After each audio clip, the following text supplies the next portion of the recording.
You got the raise! The one you'd been working toward for 2 years. The one that was supposed to change everything. And for a few weeks, it did. You felt it. The relief. The breathing room. Maybe you went out to celebrate, bought something you'd been putting off, felt like you'd finally crossed some invisible line. And then, nothing. Within 3 months, the raise had disappeared into your life. Not stolen, not wasted on anything dramatic, just gone, absorbed. And somehow, despite earning more than you ever had, you felt exactly the same. That's not a coincidence. That's not a personal failing. That is one of the most well-documented psychological mechanisms in all of behavioral science. It's called the hedonic treadmill, and once you understand how it works, you'll never look at a salary increase the same way again. The term was coined by psychologists Philip Brickman and Donald Campbell back in 1971, and the core idea is almost uncomfortably simple. Human beings have a happiness set point, a baseline emotional state we naturally return to, regardless of what happens to us. Good things happen, we feel better, for a while. Then we drift back. Bad things happen, we feel worse, for a while. Then we drift back. We adapt. That's the mechanism, and it's actually one of the most useful features of human psychology. It's what lets people recover from loss, grief, failure. The brain normalizes almost anything given enough time. But here's where it becomes a financial problem. We adapt to income increases just as quickly as we adapt to everything else. The raise that felt enormous in April feels like your normal salary by July.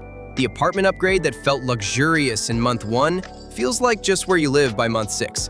The car that made you smile every morning for the first few weeks is now just how you get to work. The experience fades, but the cost stays. The monthly payment doesn't adapt. The rent doesn't normalize back down. The lifestyle you built around the feeling of that raise remains fully intact long after the feeling itself is gone.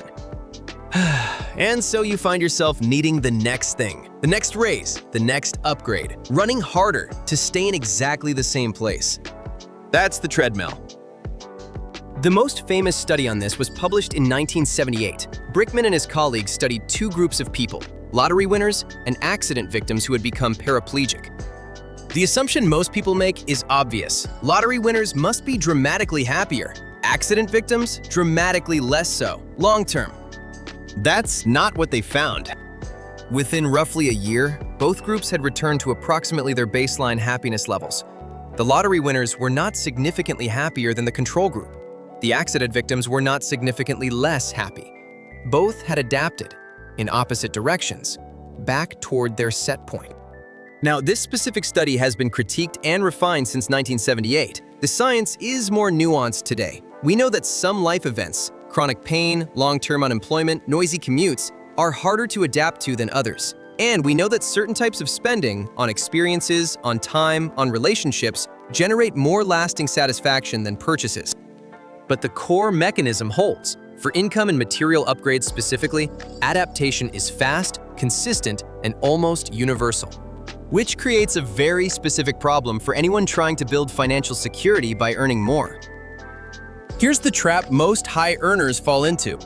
They look at their financial stress and conclude, the problem is the number. If I just earned more, 10, 20, 30,000 more, I'd have the breathing room I need. I'd finally be ahead. So they work for the raise, they get the raise, and for a moment, they're right. There is breathing room.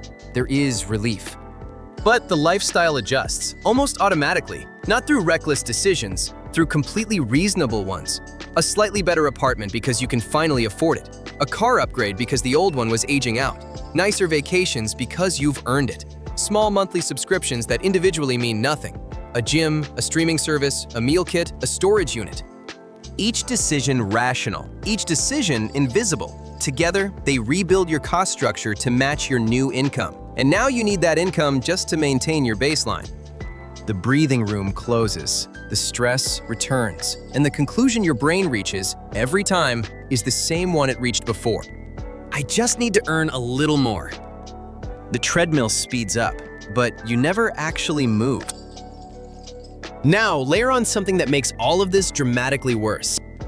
As your income rises, your reference group shifts. The people you work alongside, live near, socialize with, they're earning at a similar level. And human beings don't measure happiness or success in absolute terms. We measure it relative to the people around us. This is called social comparison theory, and it means that even if your life is objectively better by every measurable standard, if the people around you are at the same level or higher, it doesn't feel like progress.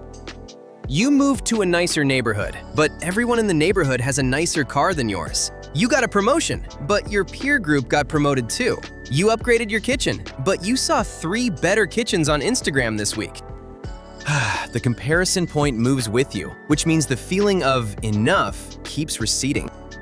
And social media has turned this from a neighborhood-level problem into a global one. You're no longer comparing yourself to the 40 people you actually know. You're comparing yourself to a curated feed of thousands, each one presenting the highlight version of their financial life. It's not that people are deliberately trying to make you feel behind, it's that the system is designed to surface the most impressive version of everyone's life, all at once, all the time. Against that backdrop, the treadmill doesn't just continue, it accelerates. Here's the part of the hedonic treadmill research that gets less attention, because it's less dramatic, but arguably more useful. We adapt quickly to things, but we adapt more slowly, sometimes barely at all, to certain categories of experience. Research by Thomas Gilovich at Cornell found that people adapt to material purchases much faster than they adapt to experiences. A new car loses its emotional charge in weeks. A trip you took 3 years ago still generates positive emotion when you think about it, because it becomes part of your identity, part of your story, not just an object you own. Other research points to a few consistent patterns. Spending that buys back time, hiring help, reducing a painful commute, outsourcing things you hate, generates more lasting satisfaction than equivalent spending on objects. Spending that strengthens relationships, shared meals, trips with people you love, experiences that create memories, holds its value longer than solo consumption. And perhaps most importantly, the research is consistent that below a certain income threshold, more money genuinely does improve well-being. Basic security, comfort, freedom from acute financial stress, these matter. The hedonic treadmill doesn't mean money is meaningless. What it means is that above a certain point, the marginal return on additional income drops sharply, and chasing income as the primary mechanism for happiness or security stops working. The goal isn't to earn less. The goal is to stop expecting each new income level to feel different and to build a financial life that doesn't depend on that feeling. So, what do you actually do with this? First, automate savings before lifestyle has a chance to expand. Every time income increases, direct a meaningful percentage of that increase into savings or investment before it ever touches your checking account. The lifestyle can't inflate around money it never sees. Second, interrogate upgrades before they become fixed costs. There's a significant difference between spending more on an experience and locking in a higher monthly obligation. One is finite, the other raises your financial floor permanently. Third, practice what researchers call savoring. Deliberately slow down and pay attention to what you already have. This sounds almost embarrassingly simple, but the research on it is consistent. People who practice noticing and appreciating existing pleasures adapt to them more slowly. The treadmill slows when you stop running past what you already have. And fourth, recalibrate your comparison set intentionally. You can't fully opt out of social comparison. It's too deep in human psychology. But you can choose who you compare yourself to. Following people who are further ahead financially tends to generate anxiety. Following people who prioritize margin, freedom, and time over visible consumption tends to generate clarity.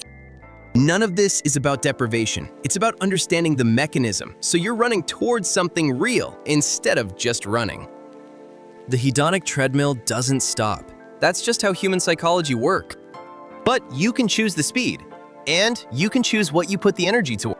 Most people spend their entire careers chasing a number that keeps moving, wondering why the finish line never arrives. The ones who figure this out early don't earn less. They just stop expecting the number to be the answer.